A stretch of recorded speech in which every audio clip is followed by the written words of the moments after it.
Baik, kita mulai pembelajaran hari ini mengenai orientasi aspirasi karir. Silakan kalian buka buku BK kalian dan Ibu akan sampaikan materi dan kalian meresum ya. Jadi tugas hari ini selain kalian menonton video Ibu, menonton materi Ibu, kalian juga harus siapkan buku BK dan kalian harus tulis merangkuman mengenai apa yang Ibu sampaikan hari ini. Paham? Baik, langsung saja untuk kita bahas dulu ya yang minggu kemarin.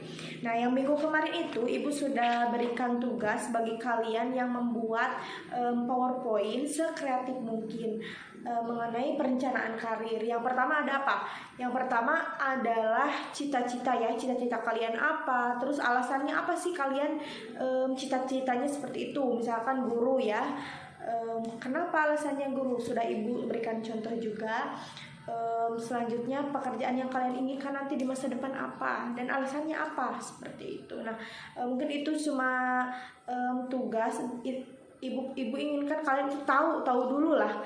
Ibu inginkan kalian tahu dulu apa sih cita-cita kalian, passion kalian, keinginan kalian itu apa, dan pekerjaan nanti setelah keluar kelas 3 itu mau kuliah atau mau kerja. Nah, Ibu ingin mengetahui itu semua dari kalian. Nah, kita lanjut ya.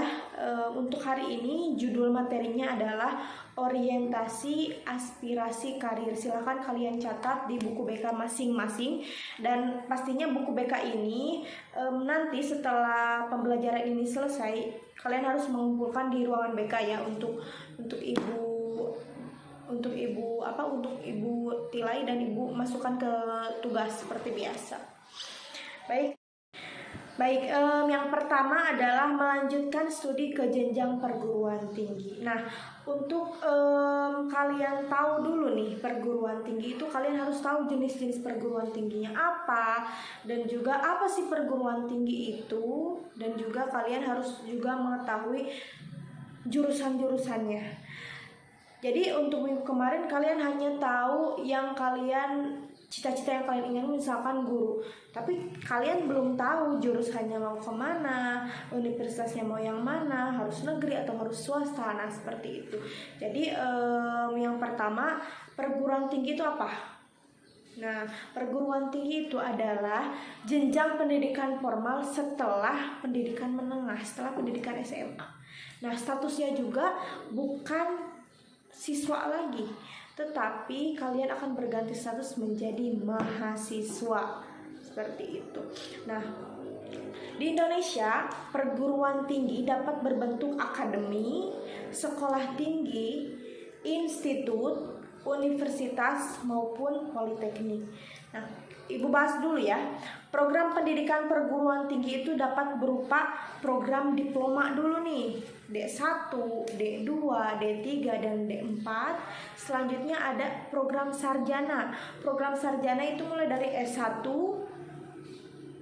dan program magister itu S2. Kalau S1 kalian tahu kan gelarnya itu SPD. Nah, kalau misalkan S2 magister gelarnya MPD, seperti Bapak Haji Oto MPD, itu kan seperti itu. Terus ada spesialis dan juga program doktor yaitu S3. Jadi nanti gelarnya itu doktor, seperti itu. Baik, kita lanjutkan. Tadi Ibu bahas di awal bahwa di Indonesia itu perguruan tinggi dibagi menjadi beberapa bentuk. Nah, bentuk pertama, yang pertama satu, tulis akademi. Nah, apa itu akademi? Nah, akademi adalah perguruan tinggi yang menyelenggarakan program pendidikan profesional dalam satu cabang ilmu pengetahuan, teknologi, atau kesenian tertentu. Jadi hanya satu cabang saja, satu cabang tertentu. Akademi ini terdiri dari satu jurusan atau bisa lebih yang menyelenggarakan program diploma, hanya diploma ya. Jadi contoh diploma D1, D2, dan D3, seperti itu. Beberapa contoh akademi itu apa, Bu? Nah, contohnya seperti akademi perawatan, terus akademi kebidanan, terus akademi pariwisata, dan selanjutnya akademi perhotelan. Nah itu yang pertama, silahkan dicatat. Baik, untuk selanjutnya ya, nomor 2 ada sekolah tinggi. Apa itu sekolah tinggi?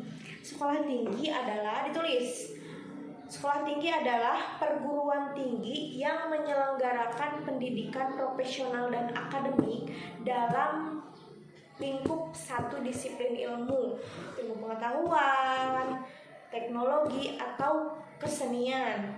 Nah, untuk di sekolah tinggi ini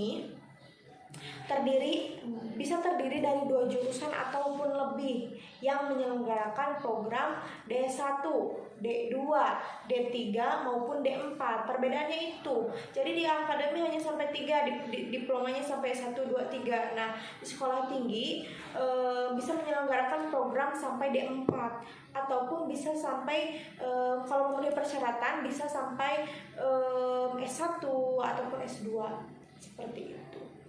Nah, contohnya apa Bu di sekolah tinggi itu? Contohnya sekolah tinggi ilmu sosial politik, selanjutnya sekolah tinggi ilmu ekonomi, ada lagi sekolah tinggi ilmu teologi. Nah, itu contohnya dari sekolah tinggi. Nah, baik, kita lanjutkan ke nomor yang ketiga. Baik, kita lanjut yang ketiga, ada institut. Nah, kalian sudah tahu ya institut.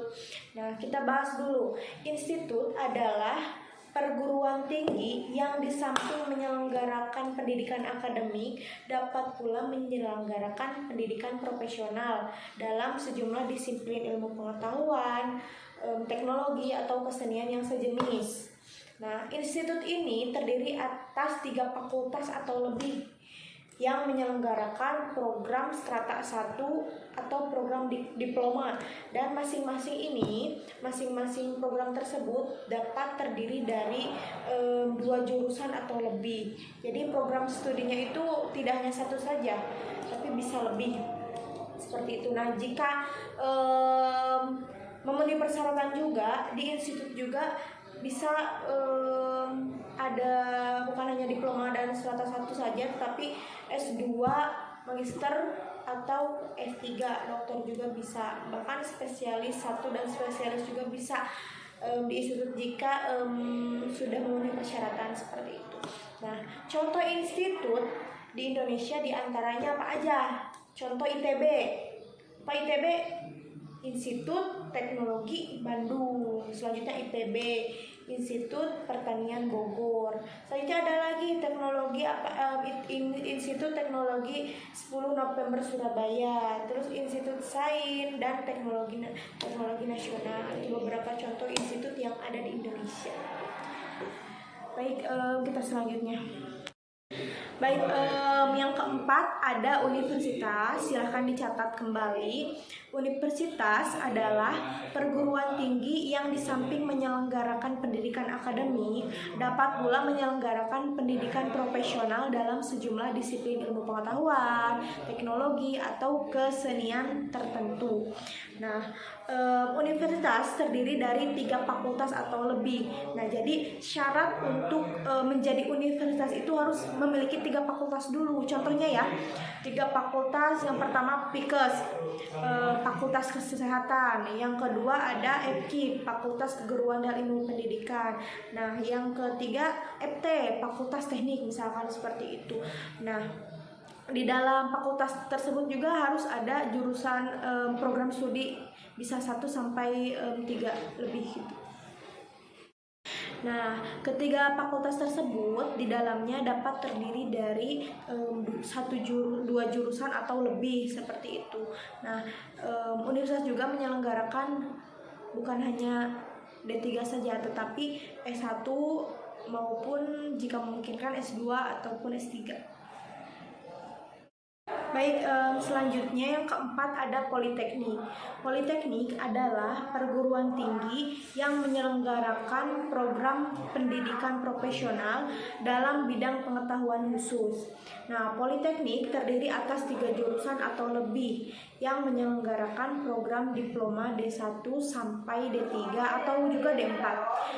Contoh politeknik yang pertama Politeknik Negeri Surabaya, Politeknik Negeri Medan, atau Politeknik Negeri Semarang. Dan yang kemarin yang lolos dari kita adalah yaitu Gilang Ginastiar, itu masuk ke Politeknik Negeri Semarang. Itu negeri ya. Nah, mungkin itu ada 5 ya. 5. Yang pertama tadi akademi, yang kedua perguruan tinggi, yang ketiga institut, yang keempat universitas, dan yang kelima ada politeknik. Seperti itu. Silakan ditulis, dicatat, dan hasil dari rangkuman kalian harus dikumpulkan di ruangan BK. Terima kasih.